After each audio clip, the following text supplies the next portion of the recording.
નમસ્કાર દર્શક મિત્રો, મિસ્ટર ગુજરાત ન્યૂઝમાં આપનું સ્વાગત છે।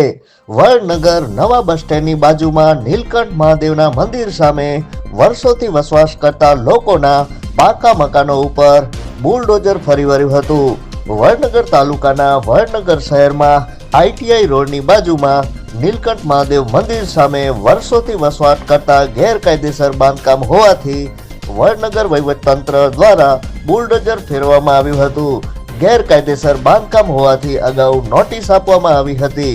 દબાણ ન હટાવતા પોલીસ બંદોબસ્ત સાથે વડનગર પાલિકા ચીફ ઓફિસર સ્ટાફ સાથે વડનગર મામલતદાર સાહેબની હાજરીમાં ગેરકાયદેસર બાંધકામ પર બુલડોઝર ફરી વળ્યું હતું।